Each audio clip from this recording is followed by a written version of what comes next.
ఓం స్వాహాపూరిత మంత్రరూపక వరజ్ఞాధిపాజ్వాలిని మాహేశ్వర్య మన ప్రభావచలిత యామన్మదాకారయా సౌహార్ద ప్రతిభా పరాక్రమ యశద్విజ్ఞాన తేజస్విని మహాలక్ష్మి ప్రసిద్ధ భావనమయా శ్రీలాలితాం భావయే.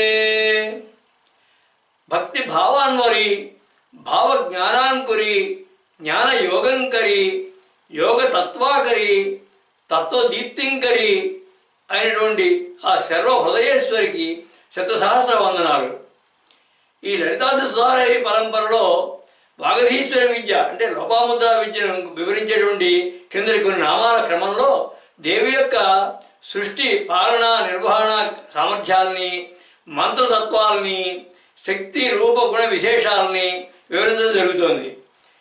వేదాంతాలతో, శాస్త్ర పురాణాదులతో కీర్తించబడేటువంటి నిత్య సత్యమైనటువంటి ఆనంద స్వరూపిణి, లోపాముద్రా మంత్రం చేత అర్చించబడినది, బ్రహ్మాండ మండలాన్నింటినీ కూడా విలాసంగా కల్పించేది దేవి అని చెప్పాయి కింద నామాలు లీలాకృత బ్రహ్మాండ మండల అంటూ. అలా బ్రహ్మాండాలను కల్పించే దేవి ఇంద్రియాలకు గోచరించినది, అదృశ్య అని. తాను చూడబడడానికి వీలైనటువంటి స్థితి లేనిది, అంటే సర్వాన్ని గ్రహించే శక్తి కలిగి సర్వ విజ్ఞానాన్ని ప్రసాదించేది విజ్ఞాత్రి అని. సంపూర్ణ జ్ఞానం కలిగి తెలుసుకోవలసినది ఏమీ లేనిది, యోగశక్తి గల యోగస్వరూపిణి యోగిని అని. ధ్యానయోగ సిద్ధిని కలిగించేది యోగదా అని. బ్రహ్మైక్య స్థితికి యోగ్యమైనది, అర్హమైనది, యోగం వల్ల కలిగిన ఆనందమే స్వరూపంగా కలిగింది యోగానంద అని. అలాగే యుగాలతో నిండినటువంటి కాలాన్ని ధరించేది, అంటే యుగాలను అనబడేటువంటి ద్వంద్వ స్థితులను వాటి యొక్క సమన్వయ స్వరూపిణి దేవి అని వివరించాయి యుగంధర అనే నామంతో కిందటి కొన్ని నామాలు. దేవి యొక్క దృశ్యాదృశ్య జ్ఞానాజ్ఞాన యోగ సాధన ఆనంద ప్రసాద లక్షణాలని, సృష్టి ధారణ నిర్వహణ సామర్థ్యాన్ని, స్వతంత్ర తత్వజ్ఞతని దర్శింపజేశాయి ఆ నామాలు. సృష్టి నిర్వహణలో దేవి యొక్క శక్తి సామర్థ్యాలని, లోక పాలనా విధానాలని, విశ్వవ్యాపక లక్షణాలని, గుణ విశేషాలని వివరిస్తున్నాయి రానున్నటువంటి 4 నామాలను. అందులో మొట్టమొదటిది చాలా ప్రసిద్ధమైనది ఇచ్ఛాశక్తి, జ్ఞానశక్తి, క్రియాశక్తి స్వరూపిణి అని. దీని యొక్క భావం సంకల్పశక్తి. ఇచ్ఛాశక్తి అంటే సంకల్పశక్తి, జ్ఞానశక్తి అంటే ప్రణాళిక రచనాశక్తి, అదే జ్ఞానశక్తి. ఇక క్రియాశక్తి అంటే కార్యాచరణ శక్తుల యొక్క, ఈ మూడింటి యొక్క శక్తుల యొక్క స్వరూపమైనది అని అర్థం. దీని యొక్క భావార్థ శ్లోకం సృష్టికార్య సమర్థ సాధన త్రిశక్తి తత్వచిద్రూపిణి బ్రహ్మ విష్ణు మహేశ రూప సకల జీవేతు సంరక్షణి శ్రీచక్రాంతర బిందు మధ్య నశితద్విశ్వాన్ సదాపాలిని ఇచ్ఛాజ్ఞాన క్రియా త్రిశక్తి రమణి సిడ్నీపురీ శారదా. సృష్టికార్య సమర్థ సాధన త్రిశక్తి తత్వచిద్రూపిణి అన్నారంటే సృష్టి కార్యాన్ని సమర్థవంతంగా నిర్వహించేటువంటి 3 శక్తుల యొక్క మూలమైనటువంటి శక్తి కలది.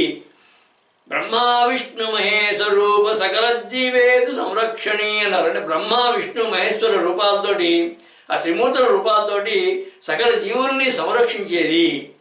శ్రీచక్రాంతర బిందు మధ్య రచితద్విశ్వాన్ సదాపాలిని అన్నారంటే శ్రీచక్రం మధ్యలో ఉన్న బిందువు ద్వారా, బిందువు రూపంలో విశ్వాన్ని పాలించేది. అలాగే ఇచ్ఛా జ్ఞాన క్రియాశక్తుల స్వరూపమైనటువంటి ఈశ్వరి అని. ప్రతి పనికి కూడా ముందుగా ఒక సంకల్పం, దాని తర్వాత ఆ పని ఎలా చేయాలి అనే ప్రణాళిక, దానికి సంబంధించిన జ్ఞానము, ఆ పని చేసేటువంటి కార్యాచరణము అనే ప్రక్రియలు ఉంటాయి ప్రతి పనికి కూడాను. అవే ఇచ్ఛా జ్ఞాన క్రియాశక్తులు. అంటే ఆ 3 శక్తుల యొక్క స్వరూపంగా దేవి జీవుల్లో ఉంటుంది అని అర్థం, దీని యొక్క అర్థం.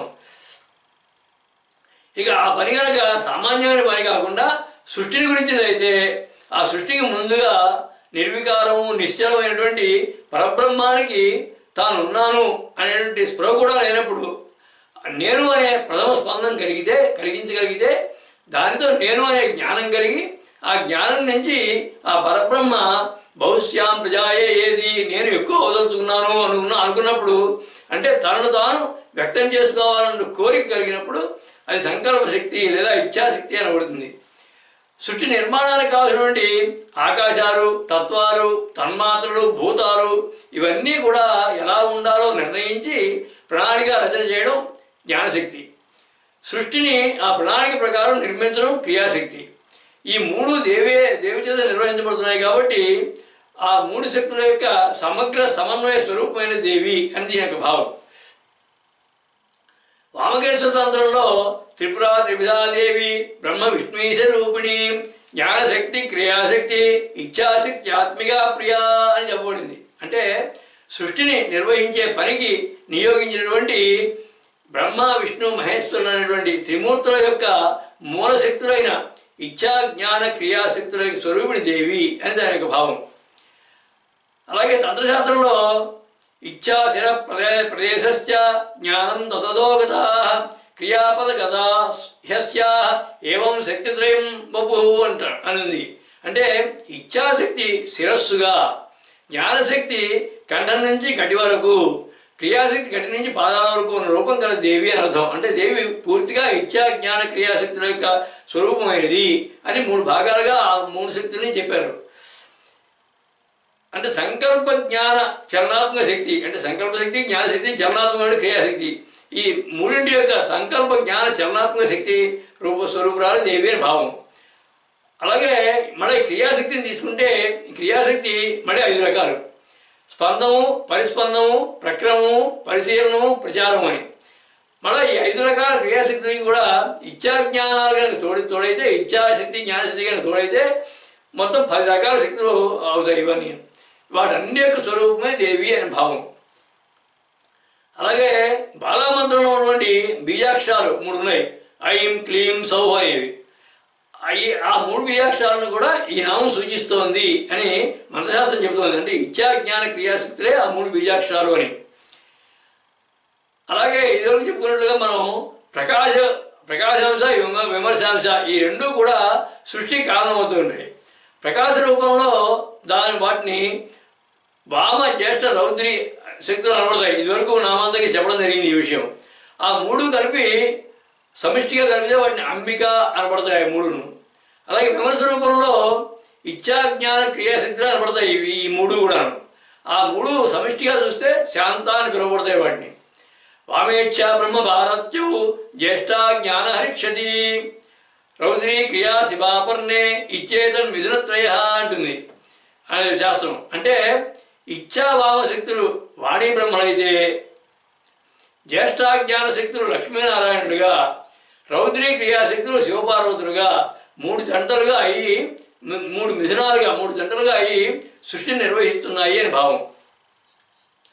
ఈ 3 జంటల యొక్క సమగ్రమే 3 కూటాలు ఉన్నటువంటి పంచదశీ మంత్రం. అందులో మొట్టమొదటి వాగ్భవకూటం. వాగ్భవకూటంలో బ్రహ్మ సరస్వతులు దానికి అధిపతులు, కామరాజు కూడా లక్ష్మీనారాయణులు, శక్తి కూటానికి శివపార్వతులు అని పంచదశీ మంత్రానికి శక్తిపరమైనటువంటి అర్థాన్ని చెప్పడం జరిగింది మంత్రశాస్త్రంలో. ఇక శ్రీచక్రంలో సర్వానందమయ మండలం అనేటువంటి అంతర్త్రికోణం, లోపల ఉన్న త్రికోణం, దాని పేరు సర్వానందమయ మండలం. అది దాని యొక్క 3 కోణాలు, శీర్షాలు కూడా ఈ 3 శక్తుల్ని సూచించే దేవత స్థానాలు అవి. ఆ దేవతలు కామేశ్వరి, వజ్రేశ్వరి, భగమాలిని అని. వారి స్వరూపమైన దేవి అని అర్థం. అంటే ఆ 3 దేవతల కామేశ్వరి, వజ్రేశ్వరి, భగమాలిని యొక్క స్వరూపాలు అనేది దేవి అని అర్థం. ఈ నామంలో ఒక నిక్షిప్త మంత్రం ఉంటుంది. అది అలసత్వం పోగొట్టి కార్యోన్ముఖాన్ని చేయడానికి, అంటే కార్యానికి ప్రోత్సహించడానికి కలిగించేటువంటి త్రిశక్తి దేవతా మంత్రం అందించాడు.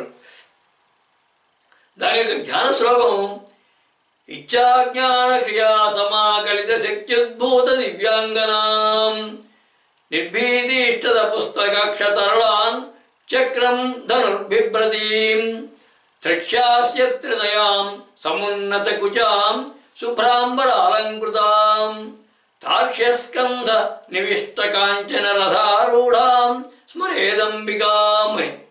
ఆ మంత్రం క్లీం క్రీం ఐం నమస్త్రిశక్త్యై స్వస్వాహా అని.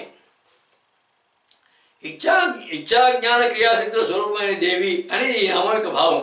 అంటే సంకల్పశక్తిగా, విషయ విజ్ఞాన శక్తిగా, కార్యాచరణ శక్తిగా దేవి జీవుల్లోనూ బ్రహ్మాండాల్లోనూ కూడా విస్తరించి త్రిశక్తి స్వరూపిణిగా జగత్పాలనా కార్యాన్ని నిర్వర్తిస్తోంది అని దీని యొక్క అంతర్గత భావం.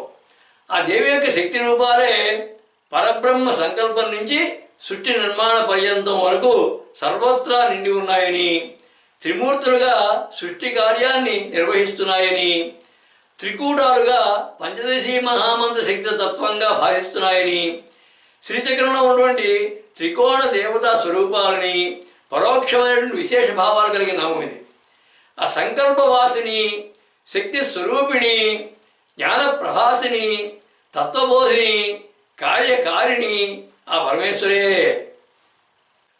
మూడు శక్తుల యొక్క స్వరూపం దేవి అన్నటువంటి కింద నామం ఇచ్ఛాజ్ఞాన క్రియాశక్తుల యొక్క మూడు స్వరూపమైనది దేవి అని చెప్పడంలో అవి సాధారణ శక్తులు కాకుండా సృష్టి నిర్వహణ నుంచి సాధారణ జీవన కార్యకలాపాల వరకు అన్నిటా అవసరమయ్యేటటువంటి సంకల్పశక్తి, ప్రణాళికా రచనా శక్తి, కార్యనిర్వాహక శక్తుల యొక్క స్వరూపం దేవి అని.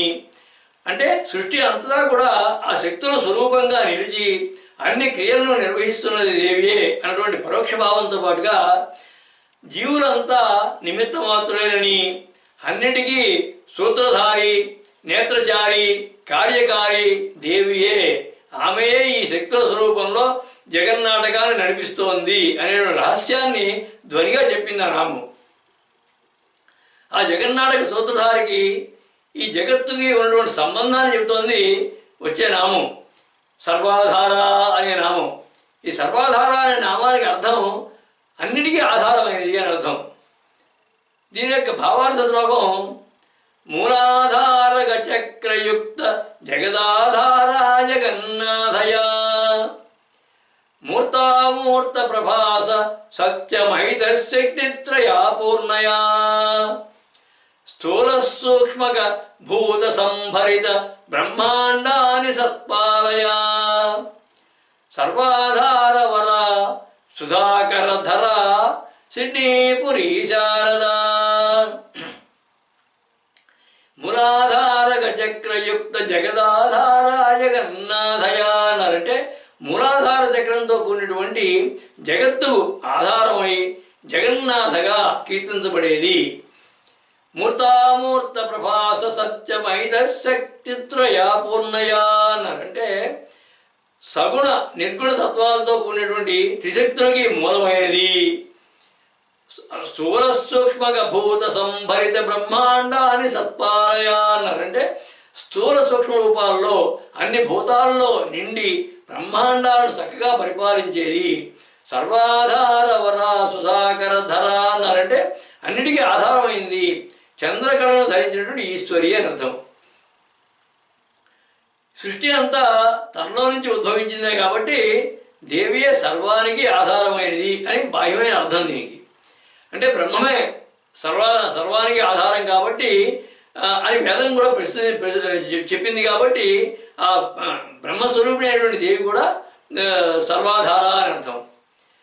ఇక విశ్వంలో ఈ బ్రహ్మాండాల్లో ఉన్నటువంటి గ్రహ నక్షత్రాదులు ఇవన్నీ కూడా ఒక నియమించిన విధంగా చరించేటట్లుగా కదిలేటట్లుగా చేస్తున్నటువంటి తత్వం ఆ శక్తి తత్వం. అలాగే సకల జీవుల్లో కూడా ప్రాణరూపంలో ఉండి వారి వారి జీవన వ్యాపారాలను నిర్వర్తించేటువంటి సమర్థ శక్తి దేవియే అని, అలా అన్నిటికీ ఆధారమైన దేవి అని అర్థం. అలాగే దేహాల్లో ఉన్నటువంటి షట్చక్రాలకు ఆధారమైనది పృథ్వీతత్వమైనటువంటి మూలాధార చక్రం. ఆ మూలాధార చక్రాధిష్టాన దేవత సర్వాధార అని అర్థం. అలాగే సృష్టిలో ఉన్నటువంటి నక్షత్రాలు, బ్రహ్మాండాలు, గోళాలు అవన్నీ ఓ పక్కగా జీవులు, సకల చరాచరాలు కూడా ఏ శక్తి మీద ఆధారపడి వాటి క్రమంలో అవి ప్రవర్తిస్తున్నాయో ఆ శక్తియే సర్వాధార అని అర్థం. ఇవన్నీ కూడా ఈ నక్షత్రాలు, గ్రహాలు ఇవన్నీ కూడా ఏదో ఒక శక్తి నియంత్రించిన దాంతో నడుస్తున్నాయి కాబట్టి వాటన్నిటికీ ఆధారమైన శక్తి స్వరూపం దేవి అని. మార్కండేయ పురాణంలో ఏం చెప్పబడిందంటే పరమేశ్వరుడు ఒకతే, కానీ ఆమె నుంచి నిత్యానిత్యాలు అంటే సత్యాసత్యాలు, స్థూల సూక్ష్మాలు, మూర్తామూర్తాలు, మూర్తిమంతాలు, ఏకానేకాలు ఇలా అన్నీ కూడా ఆమె నుంచి వచ్చినవే, అన్నిటికీ ఆమెయే ఆధారము అని చెప్పబడింది మార్కండేయ పురాణంలో. అలాగే ఇక శృతి చెప్తుంది కదా, ఆకాశాత్ వాయు, వాయురగ్ని, అగ్నిరాప అంటే చెప్పుకుంటూ వస్తుంది కదా. అన్నీ అంచెలంచెలుగా పరమాత్మ నుంచి ఉద్భవించినవే. అంటే మొత్తం 5 ఆకాశాల తర్వాత ఉన్న భూతాకాశం నుంచి, ఆకాశం నుంచి వాయువు, వాయువు నుంచి అగ్ని, అగ్ని నుంచి జలం ఇలా వచ్చాయని చెప్పుకుంటూ వస్తుంది. కాబట్టి అలాగా పరమాత్మ పరాశక్తి వాటన్నిటికీ ఆధారము దీని యొక్క అర్థం. అలాగే దేహమంతరికి కూడా ఆధారమైన సహస్రారం, అంటే అక్కడి నుంచే సుషుమ్న, ఇడా, పింగళ నాడుల ద్వారా దేవి యొక్క చైతన్య శక్తి సత్వరజస్తమో గుణాల ప్రవాహంగా స్థూల శరీరంలోకి అధోముఖంగా ప్రవహిస్తుంది, పైనుంచి కిందకి. అంటే దేవి యొక్క స్థావరమైనటువంటి సహస్రారమే సర్వాధార అని భావం యోగశాస్త్రపరంగా. ఇదివరకు చెప్పుకున్నట్లుగా నిరాధార అనే ఒక నామం ఉంది. నిరాధార అనేటువంటి కింద నామం దేవి ఏ ఆధారము అవసరం లేకుండా ఉన్నది అని, స్వతంత్రంగా ఉండగలిగినది అని దాని అర్థం. ఇక్కడ అన్నిటికీ దేవియే ఆధారం ఉంటుంది ఈ సర్వాధార అనే నామం. అంటే అది దేవికి ఏది ఆధారం లేదు, కానీ తాను మటుకు అన్నిటికీ ఆధారమే.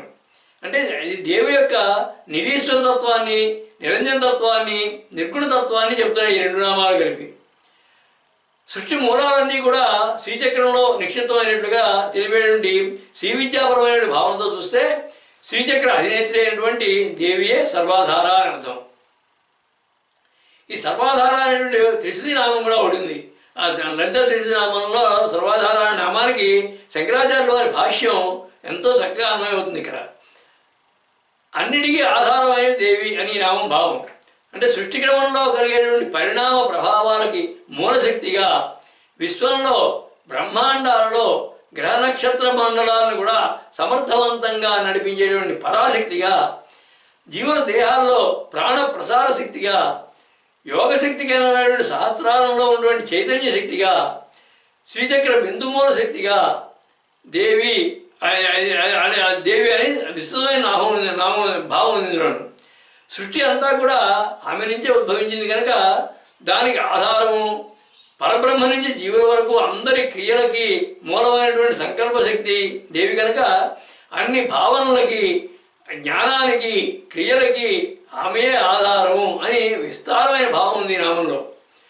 ఆ జీవ భావాధార, భావ జ్ఞానాకార, జ్ఞాన పూర్ణాకార, పూర్ణ తత్వాసార, తత్వమూలాధార ఆ పరమేశ్వరే.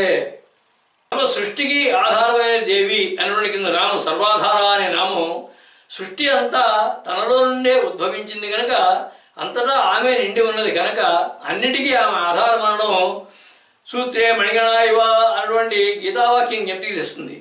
అంటే మణుల హారంలో దారంలా బయటికి కనిపించకుండా మణుల్ని దారం ఎలా దగ్గర తీసి స్థిరంగా ఎలా ఉంచుతుందో, అలాగే పరమాత్మ పరాశక్తి అయినటువంటి దేవి కూడా అన్నిటిలో అంతర్వ్యాప్తంగా ఆధారంగా ఉండి సృష్టిని నిర్వహిస్తోంది అన్నటువంటి అంతర్గత భావం కలిగింది. ఇది యోగపరంగాను శ్రీచక్రపరమైనటువంటి భావనతో నిండినటువంటి ఆ నామం నిర్గుణ బ్రహ్మతత్వాన్ని చెబుతోంది.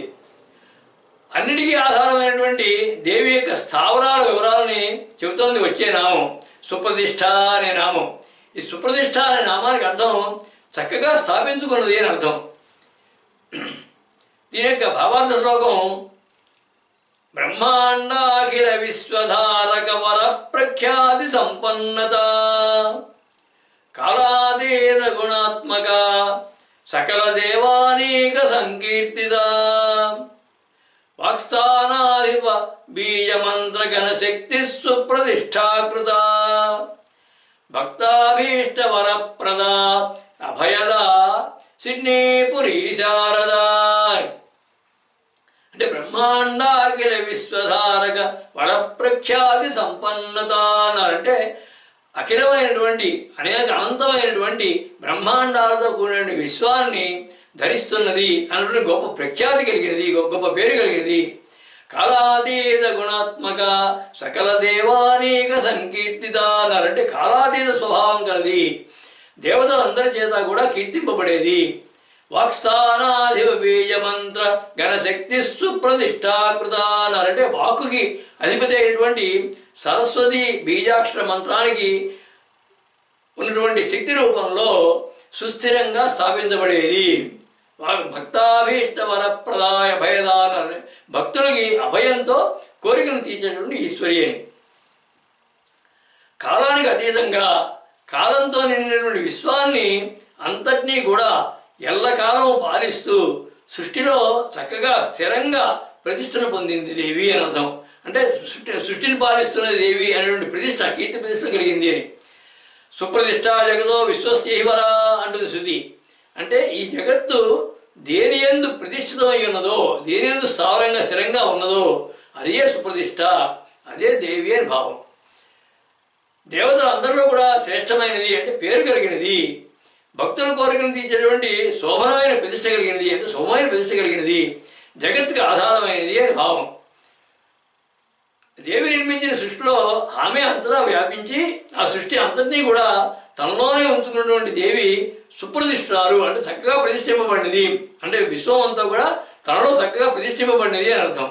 అక్కడ ప్రతిష్ఠ అంటే స్థిరంగా ఉన్నది అని, లేదా ప్రతిష్ఠ అంటే కీర్తి అని కూడా అర్థం ఉంది.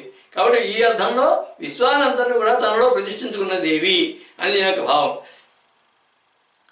అంటే చక్కగా వైభవంగా ప్రకాశవంతంగా వికాసవంతంగా క్రమబద్ధంగా సృష్టి అంతటినీ కూడా ప్రతిష్ఠిస్తుంది దేవి కనుక సుప్రతిష్ఠ అని.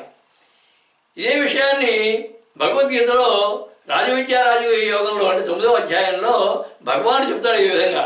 మయా దతమిదం సర్వం జగదవ్యక్తమూర్తినా మత్సాని సర్వభూతాని నచాహం తేషోస్థితః నచమస్థాని భూతాని పశ్చిమే యోగమైశ్వరం భూతభృన్నజ భూతస్థో మమాత్మ భూతభావన అంటాడు. చక్కగా ఈ భావం ఎంతో అద్భుతమైన భావం. భగవద్గీతలో చాలా కీలకమైన భావం ఇది. దీని అర్థం ఈ సమస్త జగత్తు కూడా అవ్యక్త రూపుడు అనేటువంటి నా చేత వ్యాపించబడి ఉన్నది. సమస్త ప్రాణికోట్లు కూడా నా యందు ఉన్నాయి. నేను వాటి యందు ఉండడం లేదు. అంటే నాకు అవి ఆధారాలు కాదు, నేను వాటికి ఆధారాలు కానీ నాకు అవి ఆధారాలు కావు. అలాగే ప్రాణికోట్లు నా యందు ఉండేవి కావు, అంటే నశించి పోయేవి. ఈశ్వర సంబంధమైనటువంటి నా ఈ యోగమయం చూడనాయన, నా ఆత్మస్వరూపము ప్రాణికోట్లని ఉత్పన్నం చేసేది, వాటిని భరించేది అయినా సరే ఆ ప్రాణుల్లో ఉండడం లేదు నా ఆత్మస్వరూపము. అలాగే తాను సృష్టి అంతా వ్యాపించి దానిని తనలో సుప్రతిష్టంగా కలిగిన దేవి అని దీని యొక్క భావం. ఆ భగవద్గీత వాక్యం నుంచి ఈ నామానికి అన్వయం చేసుకుంటే ఆ విధమైన భావం కలుగుతుంది. ఇందులో ఒక విశేషం ఉంది, మంత్రశాస్త్ర విశేషం ఉంటుంది. ఇందులో సుప్రతిష్ఠ అనే నామంలో ష్ఠా అనే అక్షరం వేదాల్లో ఒక మంత్రాక్షరంగా చెప్పబడింది. ఈ ష్ఠా మంత్రాన్ని బృహన్నిమాయ జమదగ్ని దత్త అని చెప్పబడింది, వేదంలో చెప్పింది. అంటే జమదగ్ని చేత ఆయన కుమార్తె అయినటువంటి సరస్వతి పేరున ఈ మంత్రం ప్రసిద్ధి పొందింది. అంటే అసలు మామూలుగా చతుర్ముఖ బ్రహ్మ యొక్క పత్ని వాణీదేవి, ఆవిడ సర్వశుక్లా సరస్వతి, ఆవిడ తెల్లగా ఉంటుంది. ఆ సరస్వతి యొక్క బీజాక్షరం ఐం అనేది. కానీ జమదగిరి కుమార్తె అంటే భృగువుల భృగువంశంలో ఉన్న వారి కుమార్తె, అలాగే అంగిరసుల యొక్క కోడలు అయినటువంటి నీల సరస్వతి, ఆమె సరస్వతి నీలంగా ఉంటుంది. ఆ నీల సరస్వతి యొక్క బీజాక్షరం ష్ఠా అనేది. దీన్నే జమదగిరి భార్య పేరున రేణుకా మంత్రంగా చెప్తారు. ఈ ష్ఠా అనే మంత్రాక్షర స్వరూపం చక్కగా కలిగిన దేవి అని దీని యొక్క భావం. అంటే ఈ ష్ఠా అనే మంత్రంతో నీల సరస్వతి యొక్క శక్తి అంతా కూడా దేవి కలిగించింది అని అర్థం. అలాగే సుప్రతిష్ఠ అనే పదాన్ని సుప్రతిష్ఠ అని కనుక విడదీస్తే ష్ఠా వైపుకు అంటే ష్ఠా అనే మంత్రం వైపుకు చక్కగా ఉచ్చారణ అలవరుచుకునేటువంటి సూచన ఉన్నట్లు ఈ మంత్రశాస్త్రం చెప్పబడింది. సుప్రతి అంటే చక్కగా ఉచ్చారణ కలిగినది, అష్టా అంటే మంత్రం చక్కగా ఉచ్చారణ కలిగే విధంగా ఈ మంత్రాన్ని ఉచ్చరించండి అని చెప్తున్నట్లుగా మంత్రశాస్త్రంలో సూచించబడింది. అలాగే సుప్రతిష్ఠ అనే పదాన్ని విడదీస్తే సు ప్రతి ష్ఠా అని కనుక విడదీసి చూస్తే చక్కగా సు అంటే చక్కగా, ప్రతి అంటే విరుగుడు, వ్యతిరేకంగా పనిచేసేటువంటి ష్ఠ అనే మంత్రం అని అర్థం వస్తుంది. దీనికి వ్యతిరేకంగా పనిచేస్తుంది అది వాక్ సంబంధమైనటువంటి బంధాలకు విరుగుడుగా పనిచేసేటువంటి ష్ఠా మంత్ర స్వరూపమైన దేవి అని దీని యొక్క భావం. అలాగే శ్రీ విద్యాపరంగా శ్రీ విద్యా రహస్యంగా చూస్తే శ్రీ విద్యలో శ్రీచక్రంలో ఉన్న కేంద్ర బిందువే సుప్రతిష్ఠ అని పిలువబడుతుంది. అలాగే సుప్రతిష్ఠ అనేటువంటి ఒక 20 అక్షరాలు ఉన్నటువంటి ఛందస్సు కూడా ఉంది సుప్రతిష్ఠ అనే పేరు మీద. ఆ ఛందస్సు స్వరూపమైన దేవి అని కూడా చెప్పుకోవచ్చును. చక్కని ప్రతిష్ఠ కలిగిన దేవి అని ఈ నామం యొక్క భావం.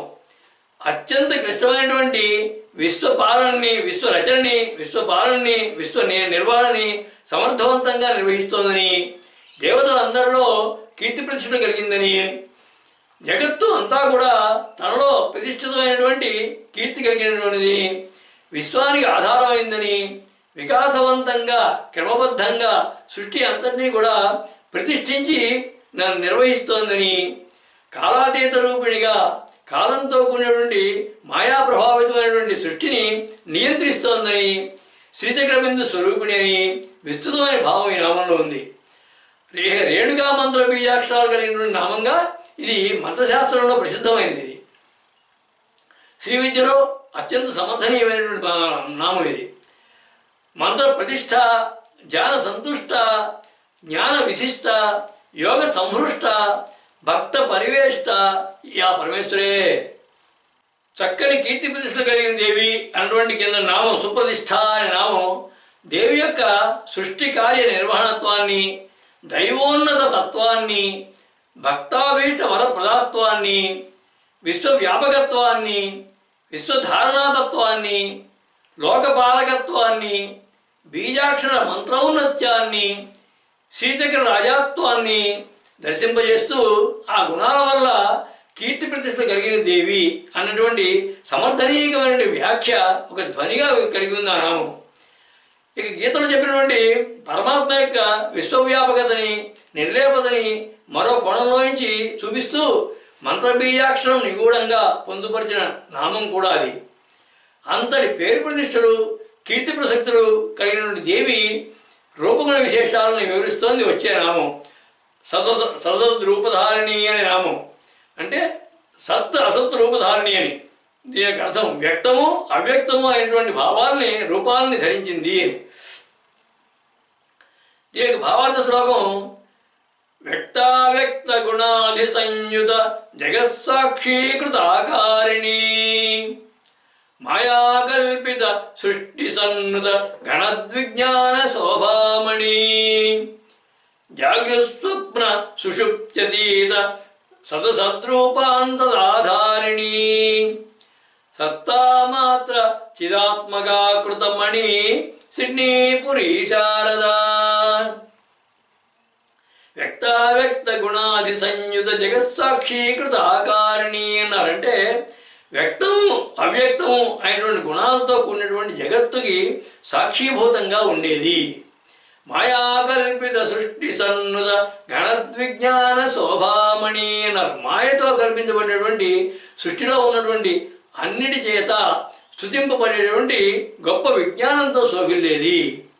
జాగృస్వప్న సుషుప్త్యతీత సదసద్రూపాంతదాధారిణి అన్నారంటే జాగృత్, స్వప్నము, సుషుప్తి ఈ అవస్థలకు అతీతంగా వ్యక్తము అవ్యక్తము అయినటువంటి రూపాలను ధరించేది, 2 రూపాలను ధరించేది. అలాగే సత్తామాత్ర చిదాత్మకాకృతమణి అన్నారంటే నిత్య సత్యమైనటువంటి జ్ఞానస్వరూపమైనటువంటి ఈశ్వరి అని. ఇక బాహ్యంగా కనిపించేది వ్యక్తం, ఇంద్రియాలతో తెలుసుకోలేనిది అవ్యక్తం అనే అర్థంలో కనుక చూస్తే ఈ రెండింటి యొక్క సమన్వయ స్వరూపం దేవి అని అర్థం. అంటే ఇంద్రియాలతో కనిపించేది, ఇంద్రియాలతో తెలుసుకోలేనిది కూడా రెండు కూడా ఆమె అర్థం. ఆ 2 రూపాలు ఆమెకే ఉన్నాయని. అలాగే సత్ అసత్ అని తీసుకుంటే సత్ అంటే పరబ్రహ్మం, అసత్ అంటే బ్రహ్మం కానటువంటి త్రిగుణాలతో కూడినటువంటి మాయారూప ప్రపంచము అని అర్థం. అంటే ఏది నిత్యంగా సత్యంగా త్రికాలాలలోనూ శాశ్వతమైనదో అది సత్, ఏది అనిత్యమో ఏది అశాశ్వతమో కాలంతో మార్పు చెందుతుందో అది అసత్. అంటే ఈ సత్తు అసత్తులు రెండూ కూడా దేవి యొక్క స్వరూపాలే. అవే ఆమె యొక్క విద్యామాయ అవిద్యామాయ స్వరూపాలు అనపడతాయి. అలాగే సత్ అంటే పారమార్థిక సత్యం, అసత్ అంటే విడదగినది మాయా అని అర్థం. కాబట్టి రెండు రూపాలు ధరించింది ఆవిడ. అంటే పారమార్థికంగానూ ఆమెయే, ఇటు మాయగాను ఆమెయే అని. అంటే సదసత్ విషయ సత్ అసత్ విషయ జ్ఞాన స్వరూపిణి అని అర్థం. అంటే సత్ అంటే అర్థమైంది మనకి, పారమార్థిక సత్యం ఉన్నది, ఎప్పుడూ ఉండేది కాబట్టి దాని యొక్క జ్ఞానం ఉంటుంది.